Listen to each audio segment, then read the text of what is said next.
नमस्कार दोस्तों, स्वागत है आपका हमारे YouTube चैनल मैथ्स एलिवेशन पर। और मैं जय कुमार एक बार फिर आपकी सेवा में हाजिर हूं। तो कैसे हो आप लोग? उम्मीद करता हूं बेहतरीन होंगे, शानदार होंगे और अपनी अपनी स्टडी को भी बहुत ही शानदार तरीके से कर रहे होंगे।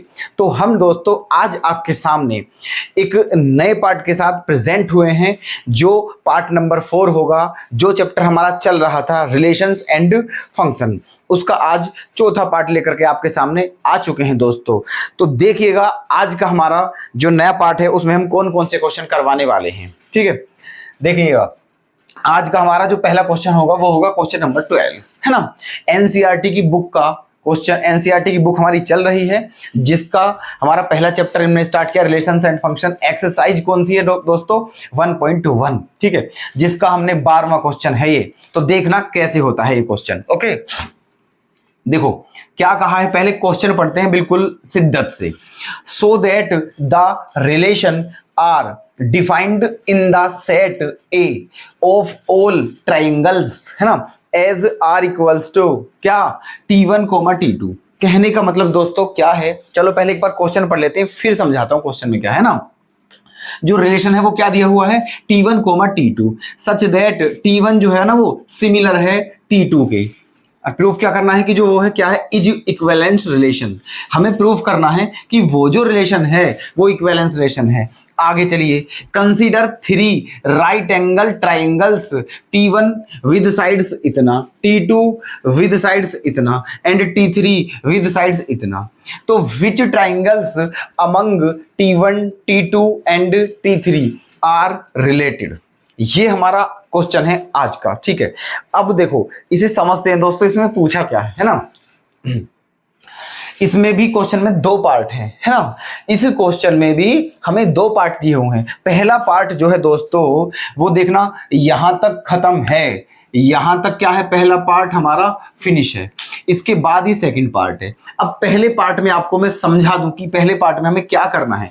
पहले पार्ट में हमें प्रूफ करना है कि ये जो रिलेशन है ये एक इक्विवेलेंस रिलेशन है, ये प्रूफ करना है पहले पार्ट में, है ना।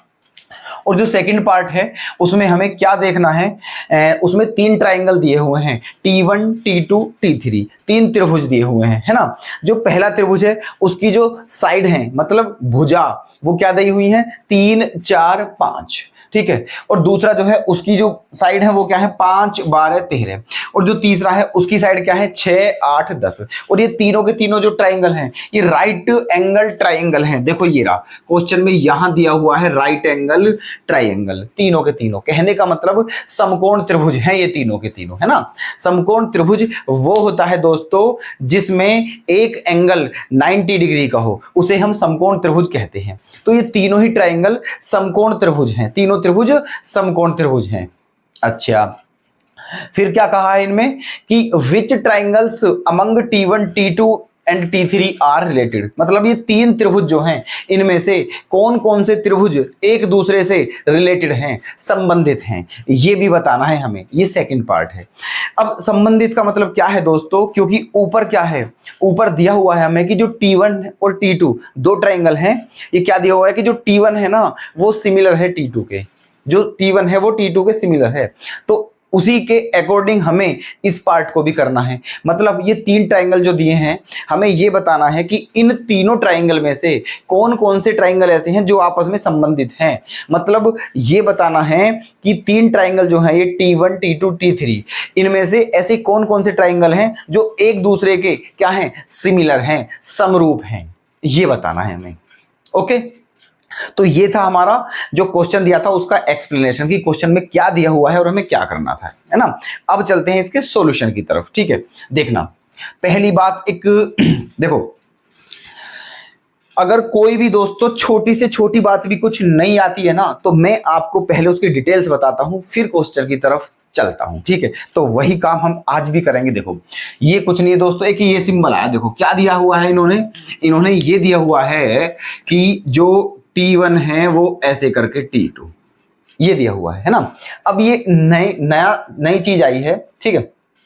तो पहले इसे समझते हैं ये क्या है। तो ये जो सिंबल है दोस्तों, ये होता है सिमिलर का सिंबल होता है, सिमिलर।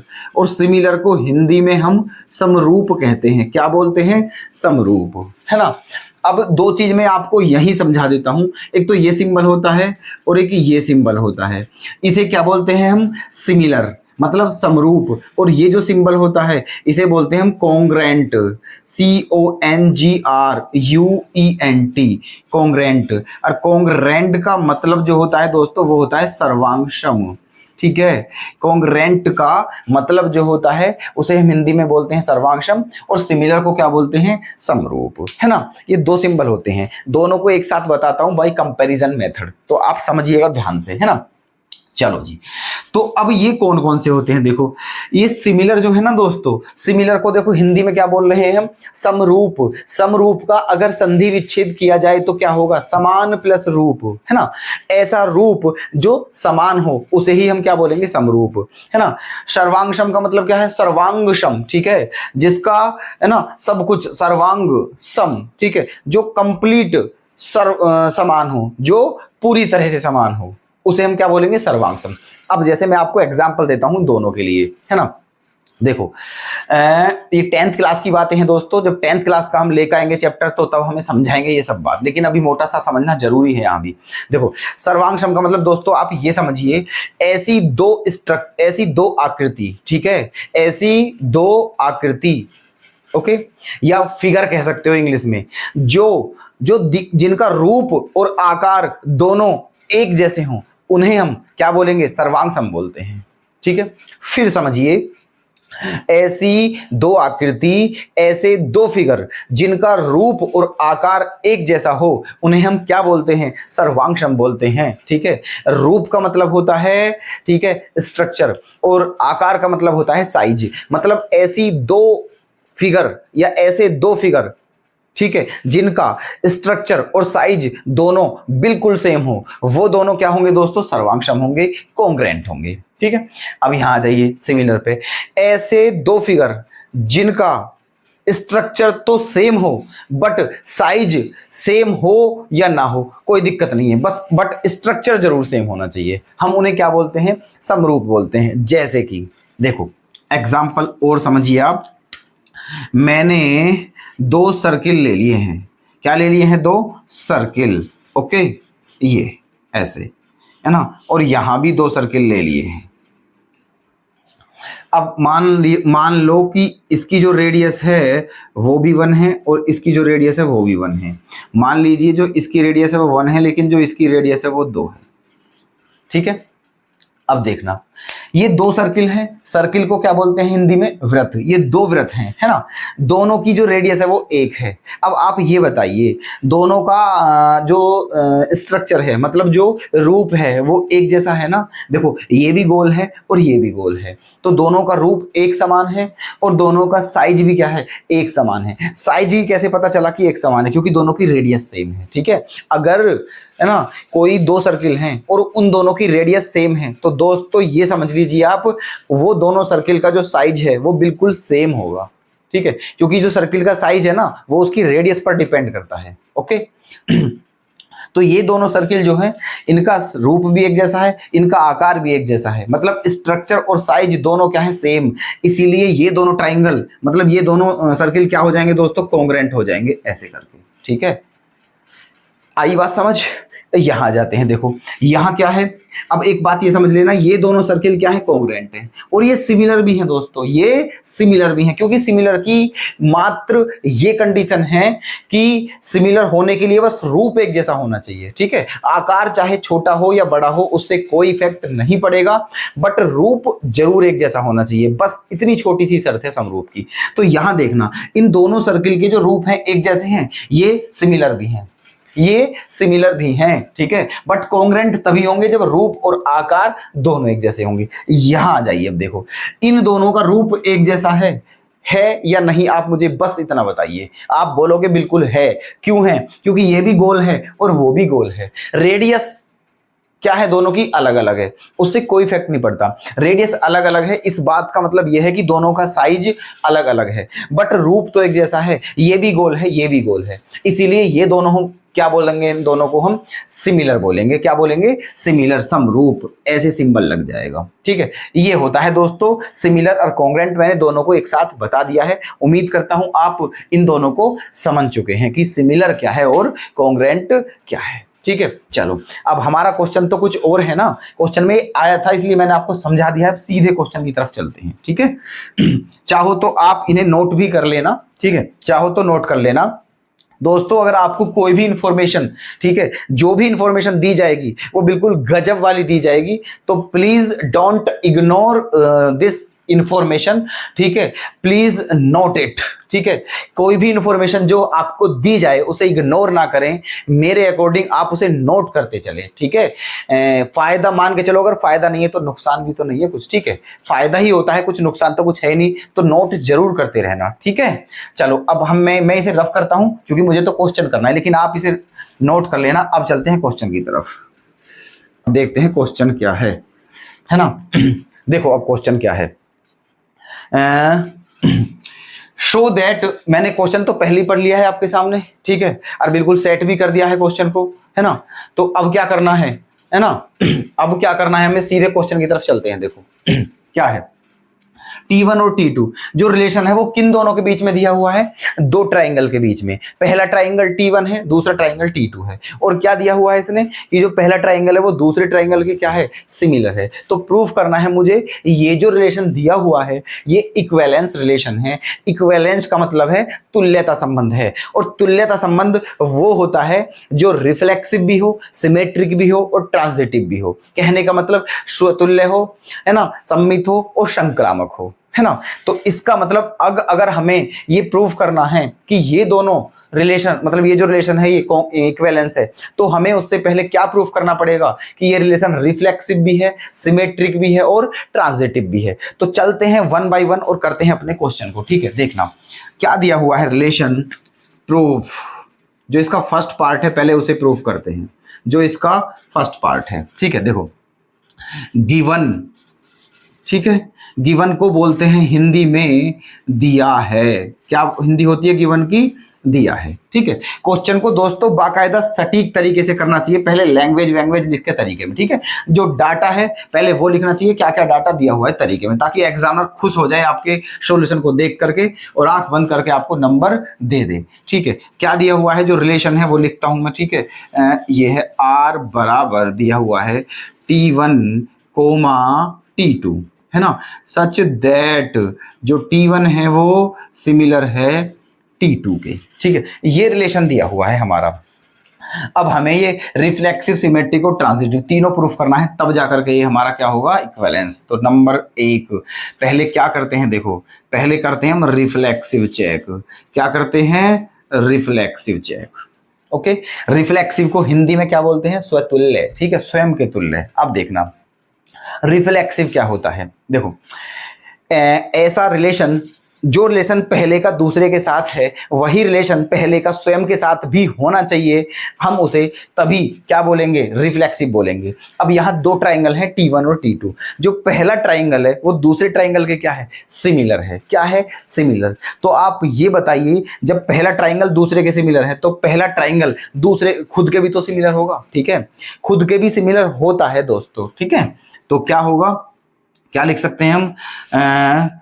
चूंकि जो T1 है वो सिमिलर है किसके? T2 के।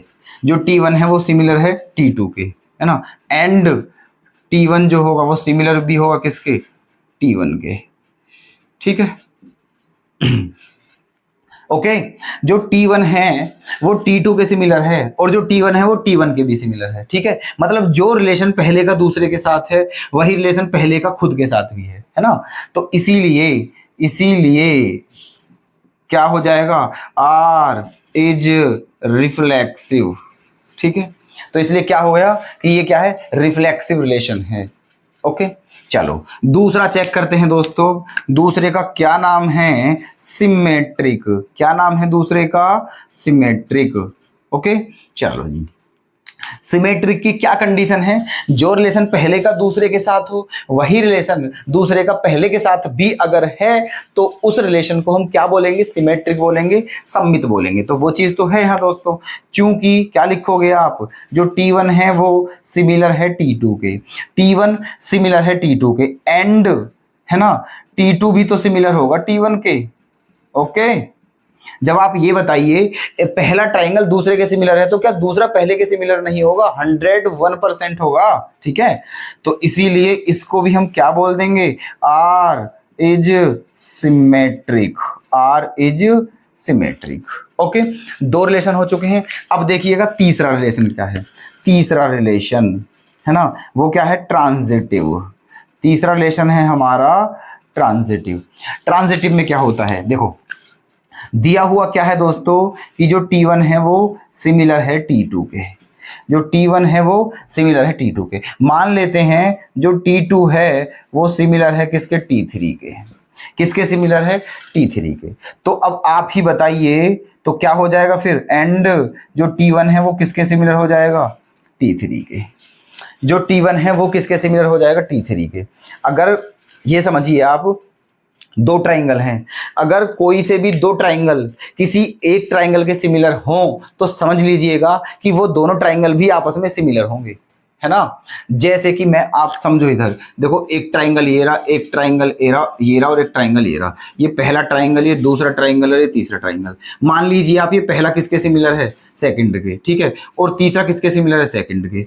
ये भी इसके सिमिलर है और ये भी इसके सिमिलर है। तो इस बात से पता है दोस्तों क्या होगा, अब ये दोनों भी आपस में क्या हो जाएंगे, सिमिलर हो जाएंगे। ठीक है, वही शर्त है अगर दो रेखाएं किसी एक ही रेखा के समांतर हों, है ना, तो वो आपस में भी क्या होती है, समांतर होती हैं, है ना। If two lines are parallel, है ना, अ लाइन, देन, ठीक है, those line parallel to each other. Okay, as similarly, ठीक है, उसी के अनुसार ये सिस्टम है। ठीक है, तो ये पहला ट्राइंगल किसके सिमिलर है, T2 के। मान लिया दूसरा किसके सिमिलर है, T3 के, है ना।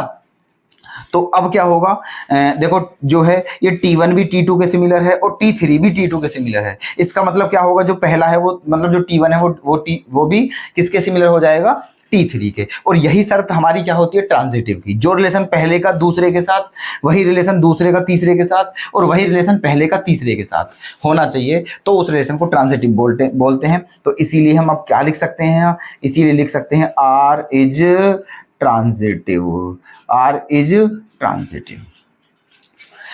बताइए दोस्तों, अगर यहां तक आपको जरा सी भी दिक्कत आई हो, ठीक है, मुझे लगता है कि आपको बिल्कुल भी दिक्कत नहीं होगी, है ना। बहुत ही प्यार से बताया जा रहा है। ये क्वेश्चन जो है दोस्तों, अगर मैं इसे थोड़ा ऐसे कर 1 मिनट में हो जाता, लेकिन अब आप देख लेना इस क्वेश्चन का टाइम। ठीक है, अब हम वीडियो जो बना रहे हैं उसमें आप देख लेना कि ये क्वेश्चन कितनी देर में कंप्लीट हो रहा है। ठीक है, रीजन क्या है टाइम लगने का, बड़ा नहीं है क्वेश्चन, ना ही मैं कोई ज्यादा, ठीक है, रीजन एक ही है सिर्फ दोस्तों कि मैं एक्सप्लेन हद से ज्यादा कर रहा हूं। ठीक है, हद से ज्यादा एक्सप्लेन कर रहा हूं मैं, ताकि आपको कोई समस्या ही ना हो। क्योंकि अगर ऑफलाइन पढ़ाएं हम, ऑफलाइन में तो ऐसा है, अगर किसी स्टूडेंट को कोई प्रॉब्लम होती है तो वो मतलब डायरेक्टली हमसे मतलब पूछ लेता है। लेकिन ऑनलाइन में अब दोस्तों आपको अगर दिक्कत होती है तो फिर आप कमेंट थोड़ा सा, तो हम ये चाहते हैं कि आपको कमेंट करने की आवश्यकता ही ना पड़े। ठीक है, इसीलिए बहुत स्लो मोशन में, बिल्कुल गहराई में जाकर के एक्सप्लेन करके हम क्वेश्चन को करा रहे हैं। ठीक है, भले ही थोड़ा टाइम फालतू लग जाए दोस्तों, ठीक है, लेकिन क्लियर होना चाहिए आपके बिल्कुल अच्छे से, और आप सेटिस्फिकेशन आपको मिलना चाहिए। ठीक है, चलो यहां तक आपको कोई दिक्कत नहीं होनी चाहिए। तो ये जो रिलेशन है रिफ्लेक्सिव भी हो गया है, सिमेट्रिक भी हो गया है, ट्रांजिटिव भी हो गया है। और ऐसा रिलेशन जो रिफ्लेक्सिव भी हो, सिमेट्रिक भी हो, ट्रांजिटिव भी हो, आप बहुत अच्छे तरीके से जानते हो कि वो रिलेशन क्या होता है, इक्विवेलेंस रिलेशन होता है, तुल्यता संबंध होता है। तो यहां लिख सकते हैं हम क्या, इसीलिए R is an equivalence relation. ठीक है, इक्विवेलेंस रिलेशन, इसे लिखकर फिर यहां ये भी लिख दीजिए दोस्तों, HP हेंस प्रूव्ड, मतलब सिद्ध हो गया है अब ये। ठीक है, जो इसने सिद्ध करवाया था वो हमने सिद्ध कर दिया है। इसने कहा था कि इसे इक्विवेलेंस रिलेशन प्रूफ करो, वो कि हमने कर दिया है। ठीक है, तो यहां तक क्लियर है। अब चलते हैं इसके सेकंड पार्ट की तरफ। ठीक है, इसके सेकंड पार्ट में क्या है, अब आप उसे भी देख लीजिए। ठीक है, ये इसका दोस्तों फर्स्ट पार्ट था। क्या था ये? इस क्वेश्चन का फर्स्ट पार्ट था। अब इस क्वेश्चन का सेकंड पार्ट क्या है, अब आप उसे देख लीजिए। इस क्वेश्चन का सेकंड पार्ट क्या कहा था? सेकंड पार्ट में कि तीन ट्राइंगल हैं और तीनों के तीनों क्या हैं? राइट एंगल ट्राइंगल हैं, समकोण त्रिभुज हैं, है ना। लिख लेते हैं, चलो देखो। पहला ट्राइंगल क्या है उनमें से? T1। क्या है? T1।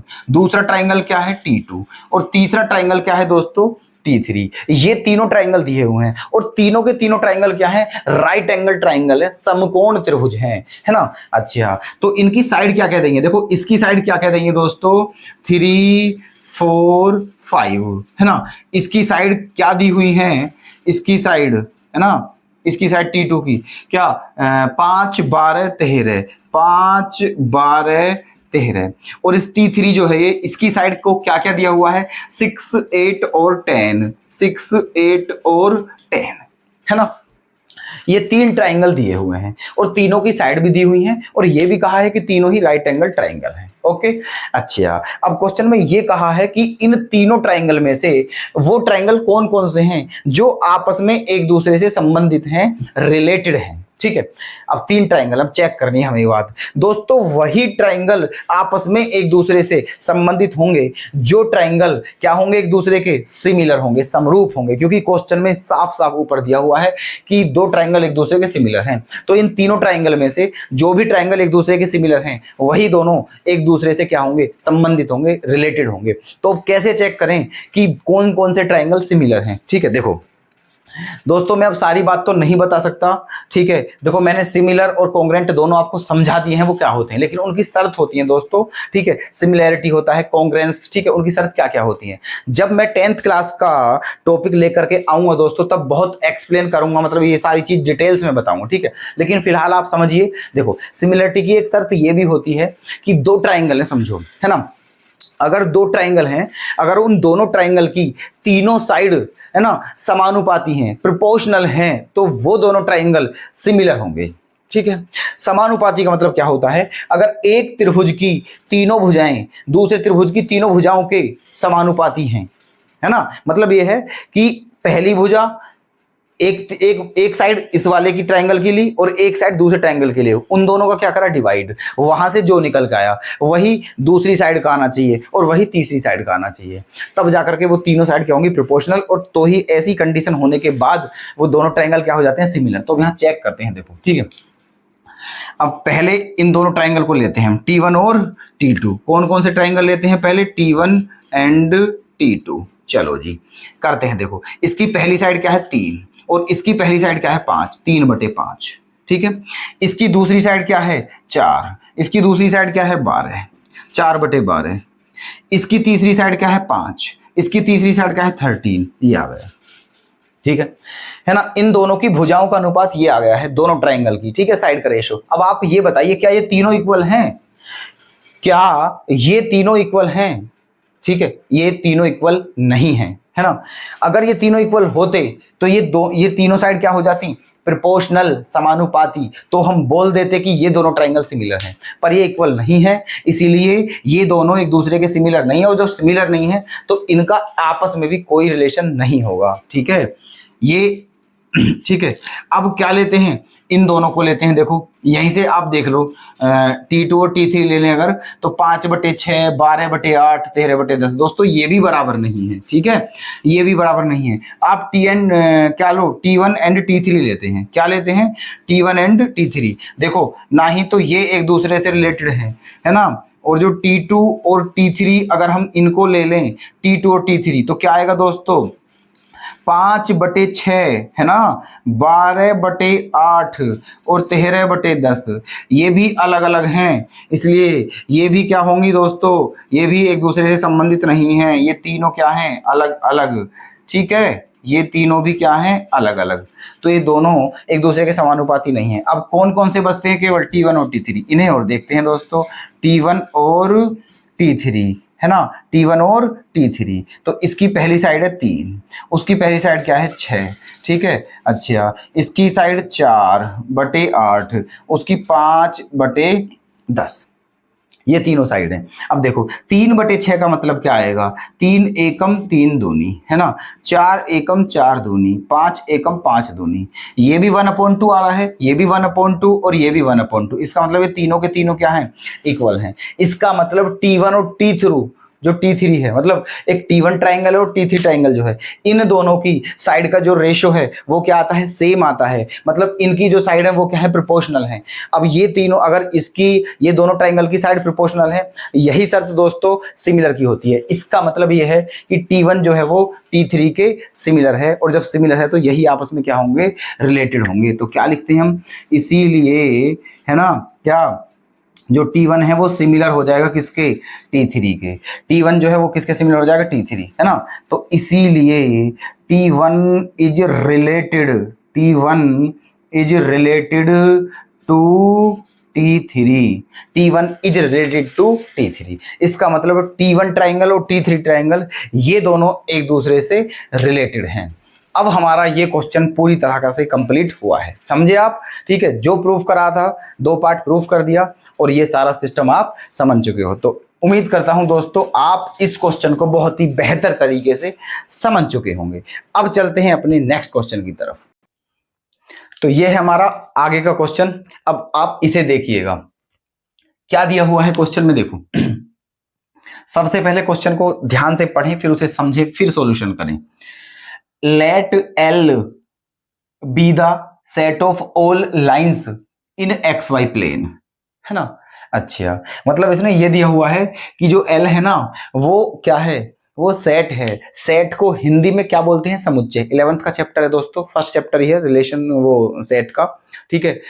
तो समुच्चय बोलते हैं जिसे, है ना। तो ये कहा है क्वेश्चन में कि जो L है ना वो जितनी भी लाइन है XY प्लेन, XY प्लेन का मतलब समझते हो, X एक्सिस ऐसे होता है, Y एक्सिस ऐसा होता है, XY प्लेन मतलब 2D, 2 डायमेंशनल, है ना। XYZ जो प्लेन होता है उसे 3D बोलते हैं, 3 डायमेंशनल। तो ऐसे ही कहा है इसने कि जो L है ना वो XY प्लेन में जो रेखाएं हैं उन सब का क्या है, समुच्चय है। आगे चलते हैं। And R be the relation in L, और जो R है वो रिलेशन है किसमें, L में, है ना। कहने का मतलब ये हुआ कि जो L है वो क्या है, सेट है किसका, सभी लाइनों का जो XY प्लेन में है। और जो रिलेशन है वो किस में है, रिलेशन उन्हीं लाइनों में रिलेशन है, वो उन्हीं रेखाओं में, ठीक है। क्योंकि रिलेशन बनाने के लिए कुछ तो चाहिए ना, है ना। तो जो सेट दे दिया है हमें, आप जानते होंगे कि पहले ये सेट देते हैं, फिर जो रिलेशन होता है वो जो रिलेशन बनाते हैं ना उनमें जो एलिमेंट वगैरह जो भी लेते हैं हम, कहां से लेते हैं, उस सेट से लेते हैं, ठीक है। तो हमें सेट क्या दिया हुआ है, XY प्लेन मतलब सभी रेखाओं का समुच्चय। जो सेट है ना हमारा वो क्या है ना, जितनी भी रेखाएं हैं उन सब का समुच्चय वो सेट है। अच्छा जी, और हमें जो रिलेशन है वो किस में है, उन्हीं रेखाओं के बीच में रिलेशन है, वो जो सेट में दी हुई है रेखाएं सभी, है ना।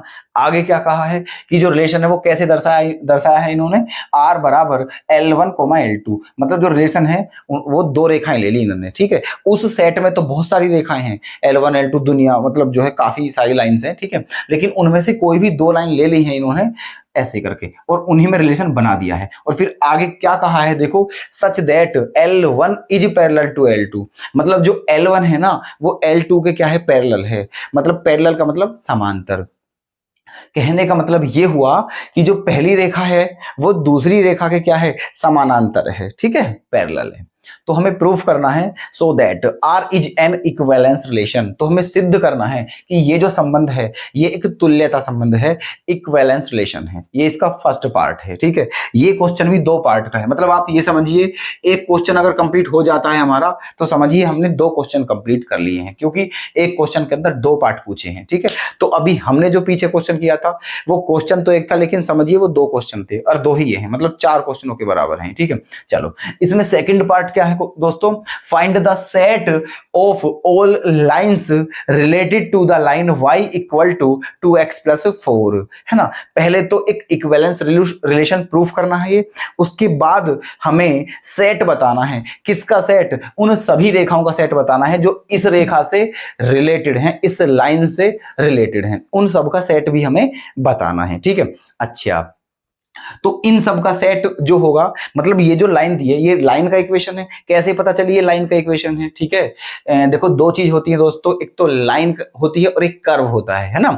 लाइन को बोलते हैं रेखा और कर्व को बोलते हैं वक्र। तो वक्र और रेखा इन दोनों में क्या डिफरेंस है आप जानते हो? ठीक है, कि वक्र को मतलब अगर इनकी इक्वेशन दे दी जाए और आपसे बोला जाए कि आप इन्हें देख करके बताइए कि ये लाइन का इक्वेशन है या फिर कर्व का इक्वेशन है, तो कैसे बताओगे आप? बताओ, पता है आपको ये बात? चलो हम बताते हैं, देखना।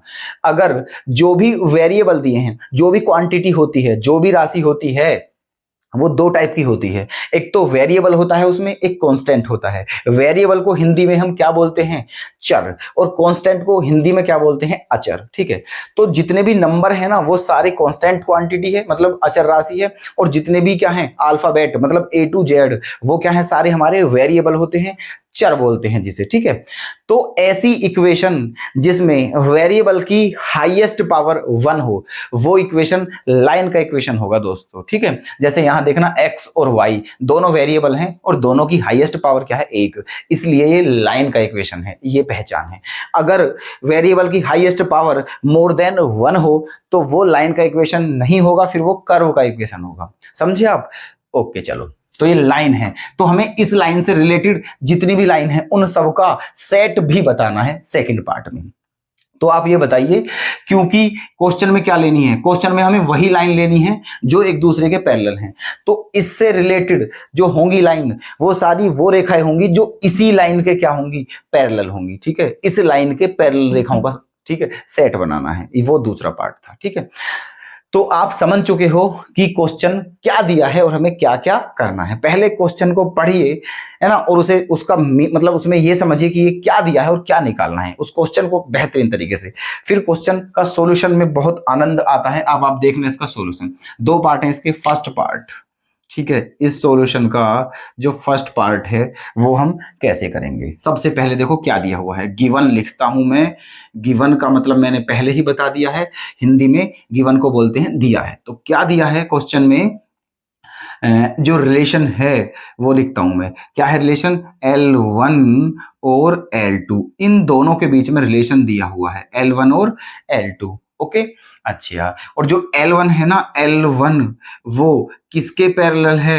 L2 के पैरेलल है। जो L1 है वो L2 के पैरेलल है। अच्छा जी, अब आप देखिए, ये चीज तो दोस्तों मैंने सबसे स्टार्टिंग में ही आपको बता दिया था। क्या? जब ये चैप्टर स्टार्ट किया था और समझाया था आपको रिलेशन, और रिलेशन के सारे टाइप बताए थे। ठीक है, रिफ्लेक्सिव, सिमेट्रिक, ट्रांजिटिव और इक्विवेलेंस, और सब में उन्हें समझा करके फिर जो एग्जांपल दिया था वो क्या दिया था? वो दोनों लाइन पैरेलल वाला ही तो दिया था। जो लाइन पैरेलल वाला एग्जाम्पल है ये सभी जगह फॉलो करता है। ठीक है, रिफ्लेक्सिव के लिए भी, सिमेट्रिक के लिए भी, ट्रांजिटिव के लिए भी, है ना। तो दोनों लाइन पैरेलल हैं, तो ये तो रिफ्लेक्ट, ये तो ट्रांजिटिव, मतलब ये इक्विवेलेंस तो होना ही होना है। क्यों होना है? क्योंकि देखो, अगर L1, दो लाइन है L1 और L2, और दोनों ही क्या है? एक दूसरे के पैरेलल हैं। अगर पहली लाइन दूसरे के पैरेलल है तो पहली लाइन खुद के भी पैरेलल होगी। ये बात स्टार्टिंग में बताई थी, तो क्या हो जाएगा? रिफ्लेक्सिव। दूसरी बात, अगर पहली लाइन दूसरी के पैरेलल है तो दूसरी किसके पैरेलल होगी? पहली के, तो क्या हो जाएगा? सिमेट्रिक। तीसरी बात, मान लीजिए दिया है पहली लाइन दूसरी के पैरेलल है, मान लीजिए दूसरी किसी तीसरी लाइन के पैरेलल है, तो फिर पहली किसके पैरेलल हो जाएगी?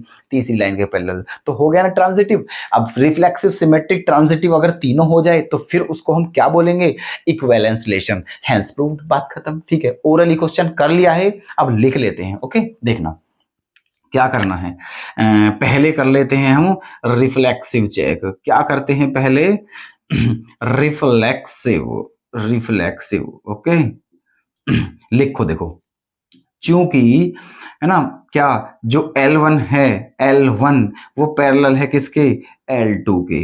जो L1 है वो L2 के पैरेलल है, एंड जो L1 है वो L1 के भी पैरेलल हो जाएगी। ठीक है, जो L1 है वो L1 के भी पैरेलल हो जाएगी। इसीलिए क्या हो गया यहाँ? इसीलिए R is reflexive, R is reflexive. Okay, अब करते हैं हम symmetric check. Symmetric, okay, symmetric में क्या करना है? लिखना है चूंकि जो L1 है वो पैरेलल है किसके? L2 के, एंड जो L2 है वो पैरेलल हो जाएगी L1 के, है ना। तो हो गया सिमेट्रिक। इसीलिए आर इज सिमेट्रिक रिलेशन। कोई दिक्कत? थर्ड पार्ट देखते हैं, क्या? ट्रांजिटिव। Transitive, okay. इसमें क्या करना है, देखो, क्योंकि जो L1 है वो पैरेलल है किसके? L2 के, कोमा अगर समझ लीजिए आपकी जो L2 है वो किसी तीसरी लाइन L3 के पैरेलल है, तो फिर दोस्तों जो पहली लाइन है वो भी पैरेलल हो जाएगी तीसरी लाइन के। क्योंकि अगर ये 10th में थ्योरम है कि अगर दो रेखाएं किसी एक ही रेखा के समांतर हो, पैरेलल हो, तो वो दोनों रेखाएं भी आपस में समांतर होती हैं। ओके, अभी पिछले क्वेश्चन में भी एक्सप्लेन की थी मैंने ये बात, है ना। तो अब हम यहाँ क्या लिख सकते हैं? R is transitive. R is transitive. तो ये रिलेशन रिफ्लेक्सिव भी है, सिमेट्रिक भी है, ट्रांजिटिव भी है। इसलिए हम क्या बोल सकते हैं? R is an equivalence relation, ठीक है। और यहाँ बड़े बड़े अक्षरों में लिख दीजिए HP, ठीक है। हाई हेंस प्रूव्ड, क्वेश्चन सिद्ध हुआ। ओके, तो ये इधर देखते हैं दोस्तों, इसका सेकंड पार्ट में हमें क्या करना है। देखना, सेकंड पार्ट में क्या पूछा है हमसे कि find the set of all lines related to the lines, इतना है ना। मतलब उन सभी लाइनों का सेट बताना है जो लाइन इस लाइन से रिलेटेड है ना। और इस लाइन से वही लाइन रिलेटेड होंगी दोस्तों जो लाइन इस लाइन के क्या है? पैरेलल। जो लाइन इस लाइन के क्या होंगी? पैरेलल। तो इस, है ना, तो वो लाइन हमें सारी वो लाइन लिखनी है जो लाइन इसके पैरेलल है, वो सभी लाइन लिखनी है, और वही फिर क्या हो जाएगा? हमारा आंसर, ठीक है। तो देखना, आज मैं आपको एक बात बताता हूं और उसे ध्यान से समझना, वो बहुत इंपॉर्टेंट बात है और आपको हमेशा याद रखनी है, भूलनी नहीं है कभी भी, समझे। चलो देखना, ये लाइन दी है y बराबर 2x+4, है ना। इसके पैरेलल लाइन लिखनी है। अब इसके पैरेलल लाइन तो बहुत सारी हो जाएंगी, ठीक है, क्योंकि जब किसी लाइन के पैरेलल लाइन लिखनी हो तो आपको केवल कांस्टेंट पर फोकस करना है, केवल कांस्टेंट पर, ठीक है। यहां क्या है? इस लाइन में कांस्टेंट क्या है? 4 है, इस पर फोकस करना है। अगर इस 4 को मैं चेंज कर दूं तो ये समझ लेना कि वो जो लाइन आएंगी इस 4 के प्लेस पे कुछ और लिख देता हूं, और वो जो लाइन आती है वो लाइन सभी इसके पैरेलल होंगी। यहां मान के चलो 4 के प्लेस पे 1 रख दूं, 2 रख दूं, 3, 5, 6, 7, 8, तो ऐसे वो सारी लाइन जो होंगी वो सारी लाइन इस लाइन के पैरेलल होंगी, ठीक है। ऐसे तो बस कांस्टेंट को चेंज करने पर लाइन बन जाएंगी पैरेलल। तो हमें उन्हीं लाइनों का सेट बताना है। अब ऐसे हम लाइनें कहां तक लिखेंगे, क्योंकि ये तो बहुत ज्यादा बन जाएंगी। तो ऐसा करते हैं हम कि इस 4 के प्लेस पे यहां कोई, ठीक है, कांस्टेंट रख देते हैं। क्या रख देते हैं? कांस्टेंट, ठीक है। ऐसा कांस्टेंट जो सभी नंबर को क्या करे? बिलोंग करे, बात खत्म। तो वही लाइन फिर वो उसमें पूरा सेट आ जाएगा लाइनों का। जैसे कि देखना, अब क्या लिखना है हमें, हम लिखते हैं यहां, देखो, set of all lines, set of all lines related to the given lines, related to the given line, क्या? y equal to 2x+4, okay. तो उन लाइनों का set of all the lines, ठीक है ना, उन लाइनों का जो सेट है जो इस लाइन के क्या है? पैरेलल। क्या होगा वो सेट? वो सेट होगा दोस्तों y बराबर 2x+c। ये है वो सेट। क्या है वो सेट? y बराबर 2x+c। अब आप पूछोगे कि c क्या है यहां, ठीक है, क्या है c यहां? तो यहां c जो है ना दोस्तों, यहां जो c है वो c R को बिलोंग करता है। किसको बिलोंग करता है c यहां? R को। और R क्या है? Real number. क्या है? R रियल नंबर, मतलब वास्तविक संख्याएं। कहने का मतलब ये हो गया है फाइनली कि अगर यहां R के, यहां C के प्लेस पे कोई भी रियल नंबर पुट कर दिया जाए तो वो जो लाइन बनेंगी वो सारी की सारी इस लाइन के पैरेलल होंगी, बात खत्म, ठीक है। ऐसे 1, -1, 2, -2 कुछ भी रखो, ओके। तो ये क्वेश्चन हो गया है अब हमारा कंप्लीट, ठीक है। और मैं हो गया हूं साइड में, है ना। बिल्कुल आप इस क्वेश्चन को नोट कीजिएगा और सारे क्वेश्चन नोट करते रहिएगा, ठीक है। तो अब हमारा ये क्वेश्चन जो था आज का लास्ट क्वेश्चन था दोस्तों। तो आज हमने जो हमारा चैप्टर चल रहा था रिलेशंस एंड फंक्शंस, उसमें हमने कौन सा टॉपिक शुरू किया था, पहले रिलेशंस। तो आज हमने उस टॉपिक को फिनिश कर लिया है दोस्तों। बस 2-4 क्वेश्चन छोड़े हैं, वो आपके लिए हैं, उन्हें कर लेना। और हाँ दोस्तों, एक बात और बता दूं, एग्जाम्पल जरूर करें, है ना। एग्जाम्पल जरूर करें क्योंकि एग्जाम्पल बहुत इंपॉर्टेंट होते हैं। एग्जाम में कभी कभी जो मतलब क्वेश्चंस होते हैं, आते हैं, उनमें सबसे ज्यादा मात्रा एग्जाम्पल की हो जाती है, ठीक है। तो इसलिए एग्जाम्पल भी करें और क्वेश्चन सब कुछ करें, कुछ भी ना छोड़ें, ठीक है। तो जितने भी इंपॉर्टेंट और अच्छे टेक्निकल और थोड़े टफ क्वेश्चन थे वो सारे हमने करा दिए हैं। 2-4 क्वेश्चन जो इजी थे वो आपके लिए छोड़ दिए हैं, अब आप उन्हें कर लीजिएगा। और अगर वहां दिक्कत आती है तो प्लीज हमें कमेंट बॉक्स में बता दीजिएगा, हम उन क्वेश्चनों का भी सॉल्यूशन आपके पास कर देंगे अगली वीडियो में, ठीक है। तो आज हम अपनी इस क्लास को बस यहीं विराम देते हैं और